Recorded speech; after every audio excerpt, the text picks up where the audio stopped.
We're here at a retired nursery in North Kingston, Rhode Island. Many of the nurseries that were very popular in the 60s and 70s continue to grow ball and burlap nursery stock as opposed to plastic, and together with the excess inventory, a lot of these plants were not sold. Here we see some beautiful Japanese maples, both the red and the green. Now, the biggest consideration, I think, placing a plant is whether you're going to have it in the shade or the sun. Another consideration is it going to be a specimen plant? In a grouping, for instance, in a Japanese garden, the Japanese maple could be your tallest tree. It gets about 15, 18 feet high. This one is the bloodgood, which is a variety that has beautiful color, particularly when the sun hits it and you see underneath the leaf, and you get that blood red color, of course. That's what we're talking about. Now, of course, there are other, like the dissectum, that a thread leaf, and that is beautiful in a Japanese garden as well, and it's much more of a dwarf form. You may very rarely see them get that as the dwarf form, 8 to 10 feet.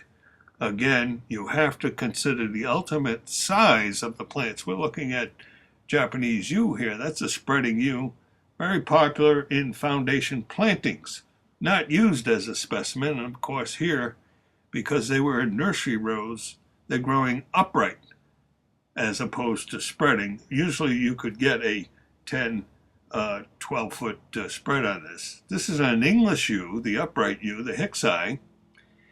And those are very good for hedges. Matter of fact, in England, excuse me, that's perhaps one of the most, next to the baccata, which is the English yew.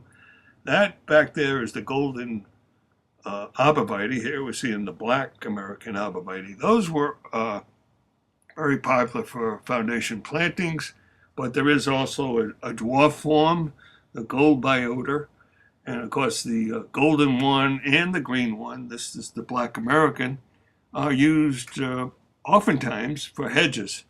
But when you do not have enough sunlight, that is, you plant the plants too close, you'll get this effect. They get all bald on the bottom, where there is hardly any chlorophyll to be manufactured. There's a decent one out in the open here, but when you crowd them like we have here, and people often plant hedges too closely. Now, of course, it's not a problem if you get sunlight on both sides. But here in the nursery rows, they were getting hardly any light just from the top. And that's the result of what happens, that is, excuse me, when they are just too close to each other sideways as well. Here is the white pine, another favorite in Japanese gardens, because it's asymmetrical and has a tendency, as a matter of fact, there is a contorted form of the white pine, which is excellent for Japanese gardens, also as a specimen plant. Specimen plant be a plant that you plunk on the front lawn, for instance, for show. Here we're looking at the silver maples, again, planted too close, but because they're deciduous, it's not as detrimental as, say, having the arborvitae planted too closely, and that's a very popular street tree. That gets about 40, 50 feet tall, so you want to make sure you got plenty of room for that. Another popular plant is the flowering plum or flowering cherry in Japanese garden. That makes an excellent specimen plant as well, and that'll get about 10 to 12 feet high. That's the purple leaf Newport flowering plum that we're looking at. We're looking at a Carycypris in the background here. And those were usually tightly trimmed for foundation plantings. Now we see them as specimens, and quite frankly, I'm not as in love with them as I used to be. Here we see the spreading hemlock, which is a full-grown plant now, and they're about 10 feet across. So you have to keep that in mind, how big it's going to be.